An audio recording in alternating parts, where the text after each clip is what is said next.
Hello again, everybody, and welcome to another edition of Brown's Latest. I'm Dave Grendzynski, and this is where you can swing on in and belly up to the computer or your phone and get caught up on some of the latest developments involving our Cleveland Browns and get some takes along the way. If you can, please like all of the episodes we have posted so far. And if you haven't already, subscribe to the channel. Thank you so much to everybody who has subscribed already. We are past 5,000 subscribers, on our way to 6,000 now, and I cannot thank you enough for the support you have given to our little show here. And also, I appreciate all of the viewer comments that we get. Some very healthy discussions taking place down there in the viewer comment section. Coming up on today's show. All right. No OTA today, but one of our rookie quarterbacks announced his arrival during OTA 5 yesterday. We heard from the offensive coordinator after practice, the defensive coordinator after practice, but it's something the assistant head coach / special teams coordinator said that perked my ears up. Also, how about this? The AFC North cornerback rankings are out. And you might be surprised where some of the Browns cornerbacks ended up. And down in the viewer comments, somebody has seen enough of one of our rookie quarterbacks, and he wants us to pull off a trade that makes absolutely no sense. So we're going to get to all of this, folks. So a lot to unpack today. But first things first, let's go right to the shot of the day. Actually, this was the video of the day. Shedeur Sanders threading the needle to Caden Davis. And unfortunately, you can see his toe was on the line. It was called a touchdown. And then they said, no, he was out of bounds. But what a day for Shedeur Sanders. He got that 11 on 11 work. And they're describing it as a strong day for Shedeur, who was the only quarterback to not take reps with the first team offense today. But here's the thing, folks. It doesn't matter. Like, if this is what he does, when he gets his opportunities, if he's not, even if it's not the first team, like, tear him up then. Go out there and tear up the second team or the third team. And he had a really good day yesterday. Head coach Kevin Stefanski downplayed all of that and the order and the first team rep thing, and he says that, it's going to change. He keeps saying it. It changes every OTA, to be honest. But I know what you've been waiting for, and yes, we have it. The quarterback tracker. It's alive and well once again, and there it is. And Joe Flacco, 4 for 7. No touchdowns, no interceptions. There's Shedeur, 9 of 14, 3 touchdowns and a pick. Kenny Pickett, 9 of 15 and 2 touchdowns. Wow. And Dillon Gabriel, 11 for 20 and 3 touchdowns. Dillon Gabriel also signing his rookie contract yesterday, so they have him signed. But, there it is. Shedeur, 9 of 14, good numbers for him. Joe Flacco, like we've said this, folks, he doesn't really, he doesn't need the reps. He's the guy that has the most, experience in this offense. And he just doesn't need as many reps at this point as the other, because this time of the year is all about player development. You heard the coaches talking about it yesterday, and also guys who need the reps are getting the reps. And Flacco just doesn't need them. So OTAs, Shedeur making his presence felt. There really wasn't much else to talk about yesterday. All everybody wants to talk about are the quarterbacks. And so another good showing, and everybody seems to be progressing well. And so after practice, the coaches, were talking, and Tommy Rees, the offensive coordinator, he said all the quarterbacks, despite this competition, everybody's getting along. He said Tillman is progressing. He mentioned Kenny Pickett, said Kenny is progressing very well, and DeJuan Jones doing a great job over there at left tackle. And this is what he said about Shedeur. He says Shedeur has worked his tail off on the mental side. He says a good amount of offense is in, but they don't want to overwhelm the rookies, so they're making sure. It's like when I used to coach the younger kids, I always wanted us to get good at something and then build on it. And so that's where they're at. They're getting, they're getting this offense in, but they're not trying, overwhelm the rookies. the timeline is fluid. It says, they were asked, okay, when are we going to know who are the top 2 quarterbacks, or, what's the order? He says it's still fluid, not even close to that. But right now it's all about pushing the reps, and the amount of reps will play out. But Bubba Ventrone then steps up to the mic. He's the assistant head coach and special teams coordinator. And he says, somebody asked him about Dylan Gabriel, and, because he was at the Senior Bowl. And Dylan Gabriel was on the other team at the Senior Bowl. And it wasn't on his team, but on the other team. And somebody asked him if he had taken a part in any of the pre-draft, in the draft discussions involving Dylan Gabriel. And he said no. He said he was not part of the... And I was like, huh? I'm like, you ever see Joe Dirt when he finds out the guy has a fireworks stand and all he's selling is snakes and sparklers, and David Spade is like, so you're gonna stand there and tell me you own a fireworks stand and you don't have any whisker do's or whisker don'ts? Like, that's what I was like, you're gonna stand there and tell me you were at the Senior Bowl for a week and you didn't come back and tell anybody in the organization anything about before we drafted the guy? Like, I don't know. I thought that was a little strange. Anyway, another little note, he had DeAndre Carter, our new wide receiver return man, in New England. And so he said that he thought he's doing a nice job, had some good things to say about him. He also said that Dustin Hopkins is hitting the ball very well. Talked about last year. They said he had such a good year in 23. And he said, now here's what I thought was interesting. He said, his mechanics are good this year. The elevation is good. No issues there. He is likening last year to a Major League Baseball hitter going into a slump, right? He said, because they get so many at bats, right?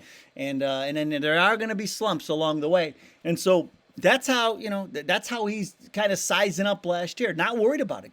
They're going forward. And another sign that they have another vote of confidence for Dustin Hopkins happened later in the day when they signed wide receiver Jalen Gill. Now, we had him last year too, so it's not that new. But they waived kicker Andre Schmidt.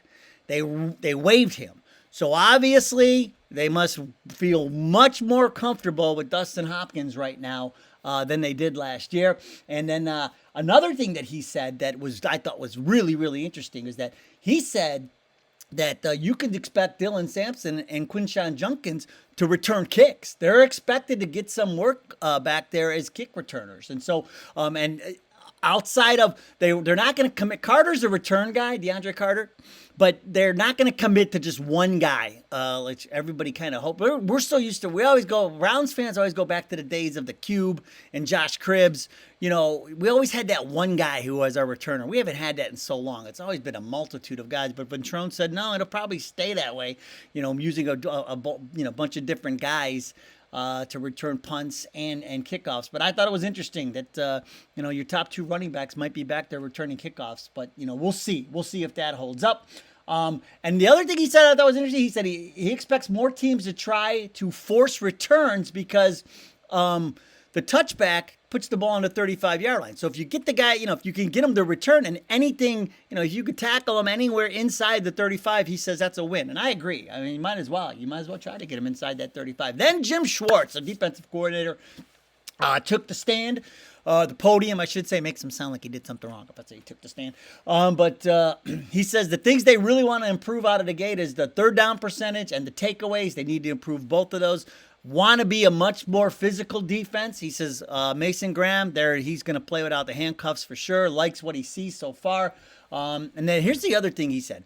And this is where Mason Graham comes in. He says they have to take better advantage of the center sliding. So he's a lot of times, Myles Garrett would not only get double teamed, a lot of times he get triple teamed because teams will slide to center that way to chip him a little bit. And he says, now with Mason Graham and his ability to get up the field, that should help keep, he's either going to eat up double teams or at least, keep that center from sliding over there and triple teaming Myles Garrett. So he's excited about that. He says Myles Garrett is going to have his best season ever this year. That's from the defensive coordinator, Jim Schwartz. He says he's also expecting Mike Hall to have a big second year. And he said this is the time of year for individual improvement.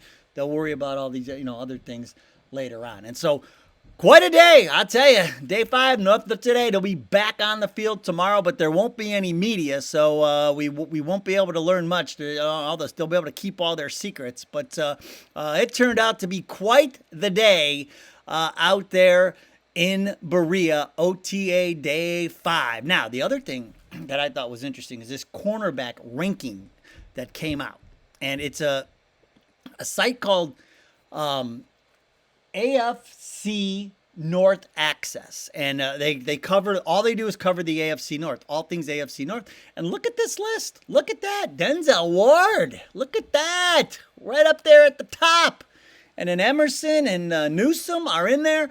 And of course, you got your mix of Steelers and Ravens. And honestly, like when I look at the top 5, 6, I don't really argue with that. I think they pretty much nailed this, on the head. And but then the other thing that I take away from this is that Cincinnati's defense sucks. And so, remember they were talking all that smack earlier in the year, talking about, the Browns collect quarterbacks like Pokemon. Well, you know what? Your defense sucks. And the AFC North access sites agree, because if you're talking defense, you're talking Cleveland, you're talking Baltimore, and you're talking Pittsburgh in that division. And so that's why Cincinnati, good luck winning anything. You might score a lot of points, but you're going to give up a ton too. So that was my other takeaway from that. But good, nice to see. Nice to see our man, Denzel Ward. We got to keep him healthy, though, man. We got to keep him healthy. Keep him out there with that first team. Now, also on the first team and always getting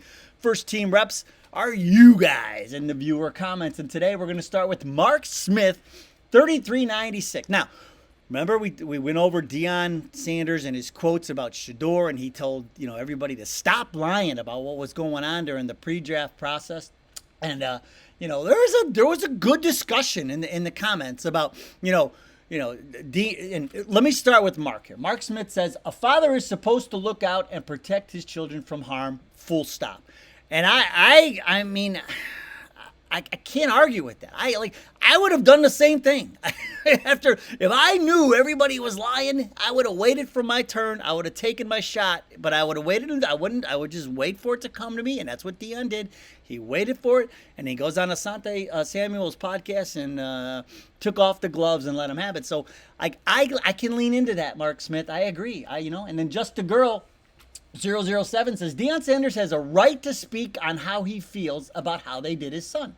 This was his first interview that he's ever spoken on it because someone finally asked him about it. He said, if it was me, I would have said something.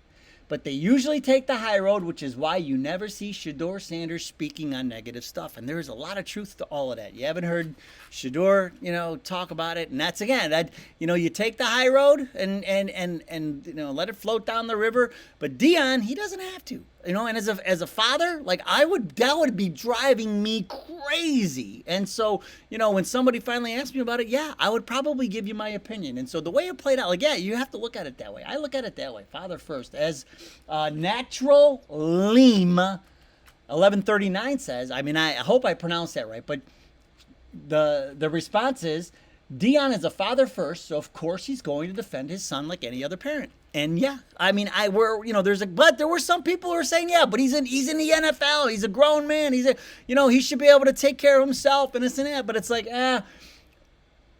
if somebody's lying about your kid, man, it's just, those fires inside a parent, man, you're going to light those fires. And so I don't know, man. I don't really, I see myself acting the same way as Deion did. I would have done the same thing. So that's where I'm living on this. And then we'll end on this. Nate Edwards Satawi says, please, here we go. This is the trade. Ready, guys? Please, please, please trade Shedeur to Atlanta. Please. At least the Falcons have appeared in 2 Super Bowls, just haven't won one. I think Shedeur can make an impact. Please trade him to the Falcons. Okay, first of all, the Falcons blew a gigantic lead in a Super Bowl. So, no, we're going to start there. We're not trading Shedeur there because of that, first of all. Second, listen, Nate, I hate to break it to you, man, but Shedeur, Shador's not going anywhere, especially Atlanta, who has Michael Penix.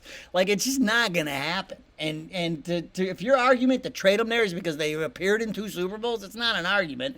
I don't like when I have to disagree with you guys, but it's like, come on, Nate, there is no way we're trading now. But I will say this, there was some talk resurfacing again about maybe the Browns still trading for Kirk Cousins. It's got to stop. Kirk Cousins is not coming here. We don't need any more. We got enough veterans in the room, and we already got a one we can trade away. Actually, we probably trade away both, but Pickett's the one. Pickett's your tradable asset. So, all right, there it is. We're done for today, but not done for the week, folks. They'll be back out on the field tomorrow, but should be somewhat quiet today, but we'll see. But we'll always have something to talk about with our Cleveland Browns, baby. Believe land, right? Believe land. So it was nice to see. I'm glad to see, Shador have that good day yesterday. And like I said, the tide's shifting, baby. The tide is shifting. And so we've got some quality quarterback play finally in the room. All right, go Browns. We'll see you next time.